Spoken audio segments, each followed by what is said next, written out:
नमस्कार प्रिय विद्यार्थियों, आज अपन पढ़ेंगे समीकरण का हल और समीकरण को आगे की विधि से हल करना। इसमें कौन से समीकरण लेंगे जो अपने पिछली क्लास में पढ़े थे, दो स्तर वाले रैखिक समीकरण। ऐसे समीकरण जिसके अंदर दो सरराशि हो, सही हो। सरराशि कौन सी होगी? सामान्य तो अपन जो है सरराशि x और y लेते हैं।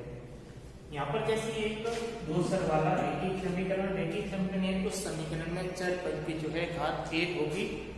इस प्रकार का जो समीकरण होगा दो स्तर से मिलकर बना हुआ, उस समीकरण का हल क्या होगा और हल की परिभाषा क्या होगी, हल किसे कहते हैं। तो सबसे पहले अपन टॉपिक ले रहे हैं समीकरण का हल। तो समीकरण का हल क्या होगा? तो समीकरण के हल की जो परिभाषा है वो ये होगी कि समीकरण में x तथा y के मानों का ऐसा युग्म जो समीकरण को संतुष्ट करता है, समीकरण को संतुष्ट करता है, उन मानों को समीकरण का हल कहते हैं। जो अपने पास में समीकरण है, उस समीकरण के अंदर x और y के मान आएंगे, उन मानों का एक ऐसा ग्रुप आएगा जो उस समीकरण को संतुष्ट करेगा। जैसे अपन उदाहरण के तौर पे है, जैसे x प्लस y बराबर 4। यहाँ पर x और y के ऐसे कौन कौन से मान हैं जिन दोनों का प्लस करने पर अपन को मान कितना मिलता हो? मान मिलता हो 4 हो। यानी यहाँ पर अपन देखते हैं कि इस समीकरण के ये साइड है लेफ्ट हैंड साइड, इस लेफ्ट हैंड साइड में आपको x और y दे रखे और इसका मान यहाँ पर x और y का मान रख करके सरल करने पर अपन को क्या होना चाहिए? राइट हैंड साइड के बराबर जब तक मान प्राप्त होगा तभी वो कहलाएगा समीकरण का हल कहलाएगा। जैसे यहाँ पर अपन ले रहे हैं कि x प्लस y बराबर 4 में x का मान अपन क्या रखेंगे? यहाँ देखो अपने x का मान 1, y का मान 3 होगा। यानी सॉल्यूशन क्या होगा कि जब अपन x बराबर 1 ले और y बराबर 3 ले तो क्या बराबर हो रहा है? 1 प्लस 3 बराबर 4। यानी कौन सी साइड आ रही? राइट हैंड साइड आ रही। फिर अपन यहाँ पे ये भी ले लें, x बराबर 0 तो y बराबर क्या आएगा? 4। तब भी इन दोनों का योग कितना होगा? 4। या फिर अपन ले रहे x बराबर 4 ले और y बराबर क्या ले? 0, तब भी दोनों का योग 4 होगा। या फिर अपन x बराबर 2 ले, y बराबर 2 ले तो भी योग कितना होगा? 4 होगा। यानी x और y के मान को प्लस करने पर मान कितना मिलना चाहिए? 4। या फिर अपन x का मान जो है 3 ले लेंगे, y का मान क्या करेंगे? 1 काट लेंगे। इस प्रकार से बहुत सारे आंसर आएंगे, बहुत सारे सॉल्यूशन आएंगे, या फिर इनको अपन आगे बढ़ाएंगे जिनका मान माइनस में लेंगे। तो इनमें यहाँ इस समीकरण के लिए x और y के बहुत सारे आंसर आएंगे। x और y के ऐसे बहुत सारे मान होते हैं, ऐसे बहुत सारे मानों का ग्रुप जो होगा वही समीकरण का क्या कहलाएगा? हल कहलाएगा। जैसे अपन यहाँ से देख रहे हैं तो यहाँ से देखने पर अपन ये ग्रुप ले रहे हैं, तो ये ग्रुप कौन सा होगा कि यहाँ पर x बराबर 1 है, y बराबर क्या है? y बराबर 3 है। ये इस समीकरण का हल होगा। यानी x और y के मानों का ये जो युग्म है, युग्म का क्या होता है? ग्रुप होता है। युग्म यानी क्या होता है? ग्रुप। ये x और y के मानों का ग्रुप जो इस समीकरण निकाय को, इस समीकरण को संतुष्ट कर रहा है। इस समीकरण को संतुष्ट करने के कारण इस समीकरण का क्या कहलाएगा? हल कहलाएगा। परिभाषा नोट कर लो।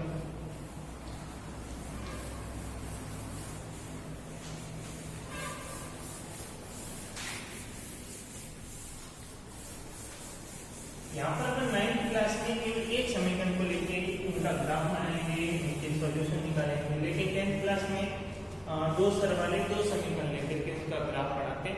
तो यहाँ थोड़ा उससे सरल है। अब जैसे अपन फॉर एग्जाम्पल लें कोई कि x प्लस 2y बराबर ले लेते अपन 6। यहाँ समीकरण, इस समीकरण का हल क्या होगा? यहाँ पर हम क्या ले रहे हैं? समीकरण का हल क्या होगा, समीकरण का हल वही होगा जब अपन इस समीकरण में, जब समीकरण में x तथा y का मान रखेंगे, रखने पर बराबर क्या आना चाहिए, बराबर आना चाहिए राइट हैंड साइड के। यहाँ पर इस समीकरण में x और y का ऐसा मान रखेंगे और मान रख के इनको सरल करेंगे, सरल करने पर मान क्या आना चाहिए, 6 आना चाहिए, यानी राइट हैंड साइड के, यानी राइट हैंड साइड के बराबर इस समीकरण का मान आएगा, तभी वो समीकरण हल कहलाएगा और x और y का वो मान इस समीकरण का क्या कहलाएगा, हल कहलाएगा। तो यहाँ से अपन देखें x की जगह पर क्या लें, तो सबसे पहले x बराबर क्या ले लेते हैं, जब x बराबर 0 हो तो 2 को किससे गुणा करोगे, 6 हो जाएगा, तो y बराबर क्या आएगा, 3 आएगा। या फिर अपन y बराबर 0 ले तो x बराबर क्या आएगा, 6 है, क्योंकि यहाँ 0 से इंटू करने पर 0 हो जाएगा, 0 में क्या जोड़ोगे, 6 होगा तो 6 जोड़ेंगे। और इसके अलावा अपन जब है y बराबर 1 रखेंगे, x बराबर क्या आएगा, x बराबर कितना आएगा, 4 आएगा। और आगे यानी ये समीकरण के क्या हो जाएंगे, ये हो जाएंगे, इस समीकरण के क्या कहलाएंगे, इस समीकरण के कहलाएंगे हल कहलाएंगे। अब इन्हीं हलों को, इन्हीं मानों को, कौन से x और y वाले मानों को समीकरण में दर्शाना क्या कहलाएगा, इसका आलेखीय विधि से हल करना। इन्हीं मानों को, जो समीकरण के हल है, उन हल को ग्राफ के अंदर रखना, ग्राफ के अंदर दर्शाना, इस समीकरण का आलेखीय विधि से हल करना कहलाएगा। तो यहाँ पर अपन ने पहला टॉपिक कंप्लीट हुआ, जिसमें समीकरण के हल किसे कहते हैं, मान पता लग गया। हल यानी समीकरण में x और y के मानों का ऐसा युग्म जो उस समीकरण को संतुष्ट करता है। उसके बाद में आता है हलों की संख्या, क्या आता है, हलों की संख्या, कि हल समीकरण के कितने हो सकते हैं। तो समीकरण के अंदर ऐसा भी समीकरण आएगा जिसका कोई हल नहीं, कोई हल नहीं, या फिर समीकरण के क्या हो जाएंगे, अद्वितीय हल। अद्वितीय हल का क्या होता है कि उसका एक पॉइंट आएगा, या फिर नंबर 3 पे उसके कितने हल आ सकते हैं, उसके अनंत हल आ सकते हैं।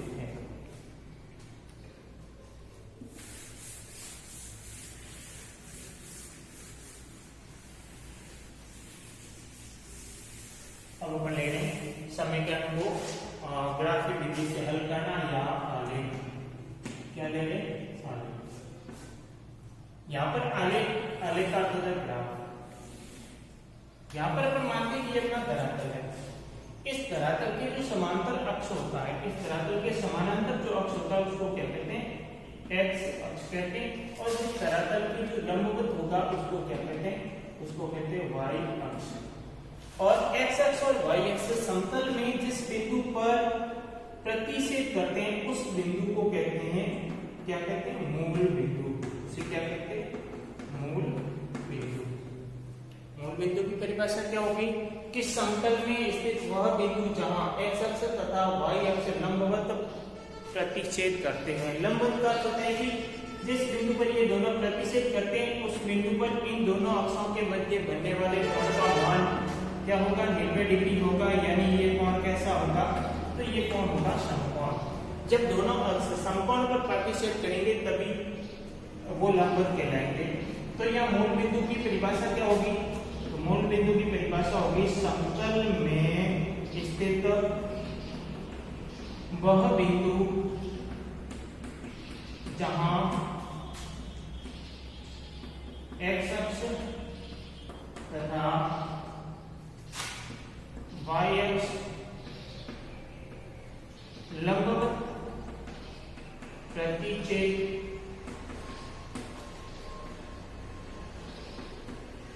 करते हैं। यानी समतल में स्थित ऐसा बिंदु जहां पर x अक्ष और y अक्ष एक दूसरे को समकोण पर यानी एक दूसरे को लंबवत प्रतिच्छेद करेंगे तभी वो बिंदु क्या कहलाएगा, वो बिंदु कहलाएगा मूल बिंदु। और मूल बिंदु का जो संकेत है, मूल बिंदु का संकेत क्या होगा, O होगा। ये क्या होगा, अल्फा बेस वाला O होगा। और इस मूल बिंदु पर यानी जहां मूल बिंदु प्राप्त होगा उस मूल बिंदु पर x बराबर 0 तथा y का मान भी क्या होगा 0 होगा। x और y दोनों का मान 0 होगा और ये मान क्या कहलाएगा, ये मान कहलाएगा इनका निर्देशांक। क्या कहलाएगा, निर्देशांक। किसी भी बिंदु को समतल में दर्शाने के लिए उसके दो निर्देशांकों की आवश्यकता होती है। एक निर्देशांक के आधार पर अपन उस बिंदु को एग्जैक्टली नहीं बता सकते कि वो बिंदु इस समतल में कहां आएगा। जैसे अपन मान लेते कि एक बिंदु ले लिया जिसका एक निर्देशांक अपन को बताया कि समीकरण निकाय के लिए y का मान ये है, यानी जब y बराबर 4 है x पता नहीं कहां होगा। तो देखते हैं कि यहाँ 0 होगा, यहाँ पर 1 होगा, ये 2 है, ये 3 है, 4। अब ये 4 कहां होगा अपन करेक्टली नहीं बता सकते क्योंकि 4 इस y से लेकर के अनंत लंबाई में कहीं भी हो सकता है। इसको पढ़ना सही बताने के लिए यानी उसकी एग्जैक्ट पोजीशन बताने के लिए इस बिंदु के दो निर्देशांक होने आवश्यक है। दो निर्देशांक क्यों आवश्यक है, क्योंकि उस बिंदु की y अक्ष से दूरी और x अक्ष से दूरी जहां मिलेगी उस स्थिति पर उस पोजीशन में वो बिंदु स्थित होगा। मूल बिंदु की बात होगी। मूल बिंदु यानी क्या होगा, समतल में स्थित ऐसा बिंदु जहां x अक्ष और y अक्ष समकोण पर काटते हैं, समकोण पर प्रतिच्छेद करते हैं और मूल बिंदु का जो संकेत है वो O होता है। और इसके जो है निर्देशांक क्या होते हैं, तो निर्देशांक होते हैं 0,0, यानी मूल बिंदु पर x का मान भी 0 होगा, y का मान भी 0 होगा, यानी मूल बिंदु पर x निर्देशांक भी 0 होगा और y निर्देशांक भी क्या होगा 0 होगा। इसके बाद में हम लिखते हैं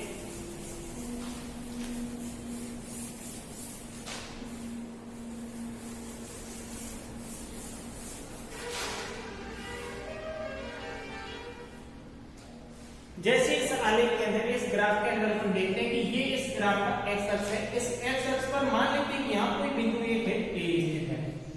इस ग्राफ में एक्स अक्ष पर एक बिंदु स्थित है। ये बिंदु कहाँ है, ये है एक्स अक्ष पर।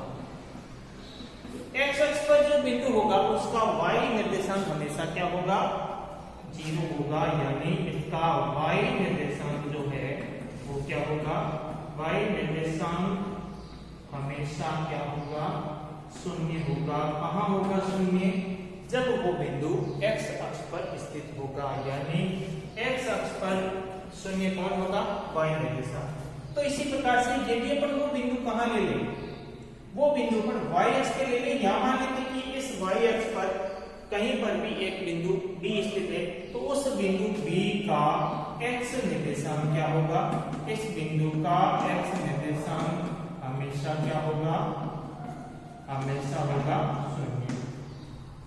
x निर्देशांक 0 कहां होगा, तो x निर्देशांक 0 होगा y अक्ष पर। कहां होगा, y अक्ष पर। तो y निर्देशांक 0 कहां होगा, तो y निर्देशांक का मान 0 होगा किस अक्ष पर, x अक्ष पर। x अक्ष पर 0 कौन होगा, y निर्देशांक। y अक्ष पर 0 कौन होगा, x निर्देशांक।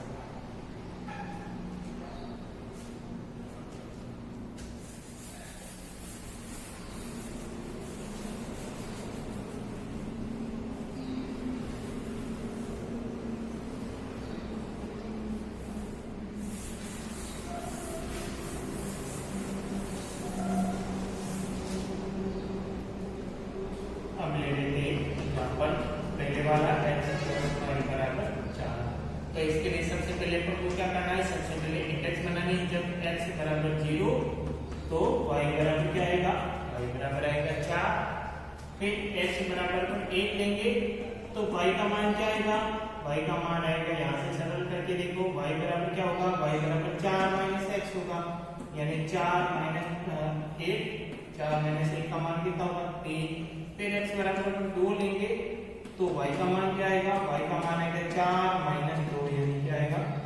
अपने पास में 3 बिंदु सफिशिएंट है, ये देखो ज्यादा लेना चाहे तो भी ले सकते हैं, यानी x का मान आगे क्या लेंगे, x का मान 3 लेंगे तो y का मान क्या आएगा 4 माइनस 3 बराबर 1। यहाँ पर एक इंडेक्स बना देते हैं, ये x का मान है, ये y का मान।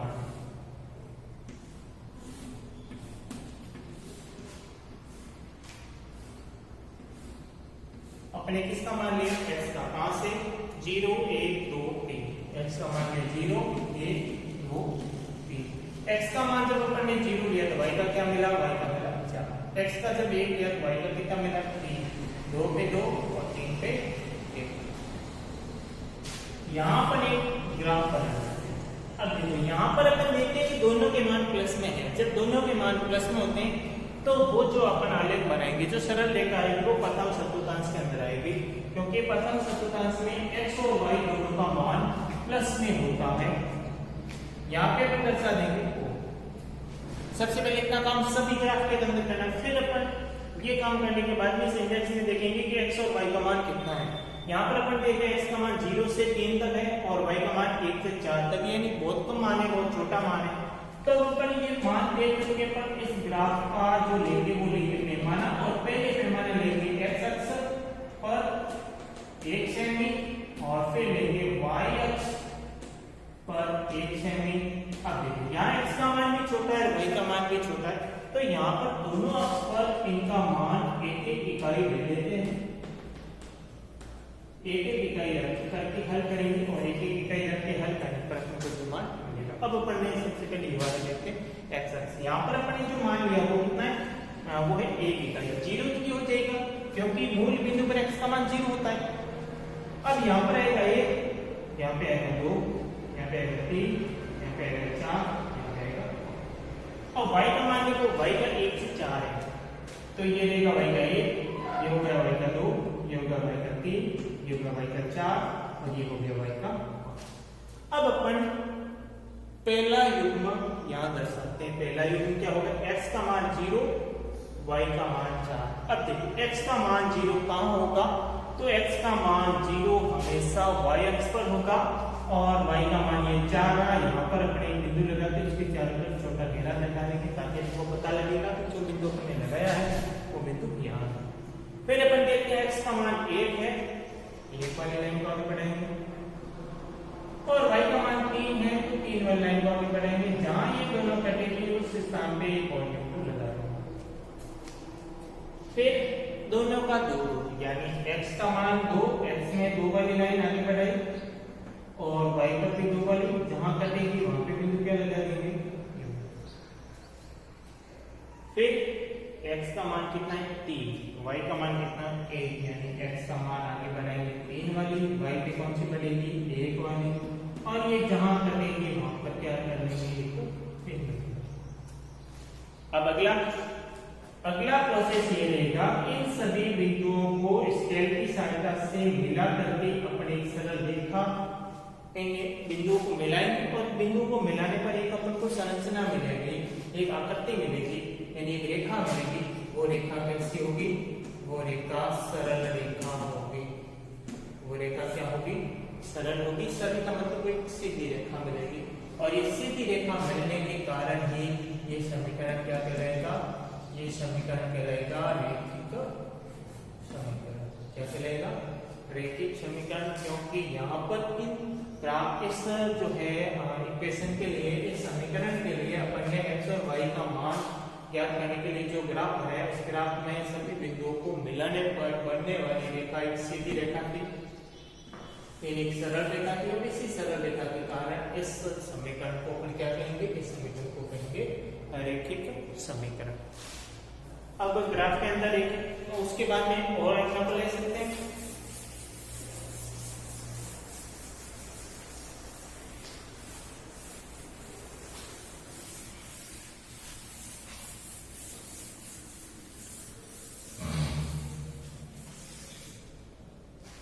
इस प्रकार से अपन कोई सा भी समीकरण हो, कैसा भी समीकरण हो, जिस उस समीकरण का अपन आलेख विधि ग्राफ में उसका सॉल्यूशन निकाल लेंगे, और इस समीकरण के अंदर फिर इसका और एग्जांपल लेना चाहे तो ये ले लेंगे अपन x प्लस y 5 और साइन,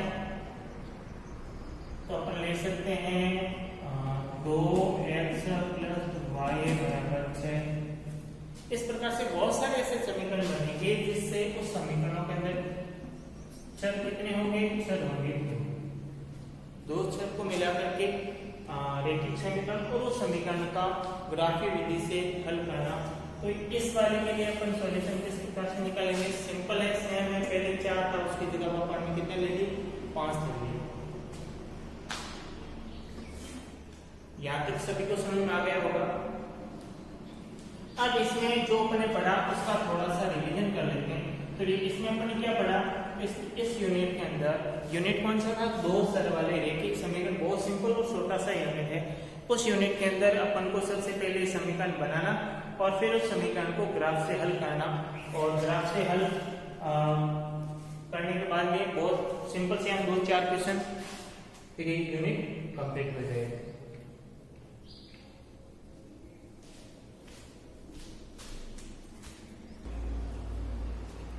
अपन किसी भी यूनिट को पढ़ते हैं, उस यूनिट के अंदर जो अपने पढ़ा वो कितना अपन को पता है, कितना याद हुआ, कितना समझ में आया, उसकी जांच करने के लिए अपन को कुछ अननोन होमवर्क करना होगा।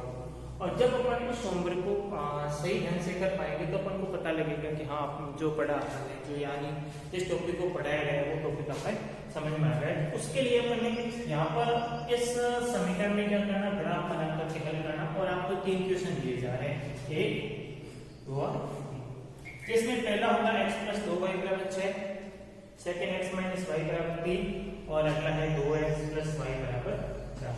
इन तीनों को ग्राफ के अंदर हल करना, ग्राफ कॉपी के अंदर। यदि ग्राफ कॉपी नहीं है तो अपन नोटबुक में जैसे मैंने ग्राफ बनाया इस प्रकार से अपन पैमाना लेकर के आप हल करोगे, और हल करने पर आपको एक सरल रेखा मिलनी चाहिए। और इस होमवर्क की जांच आपकी नियमित क्लासेस शुरू होने पर की जाएगी।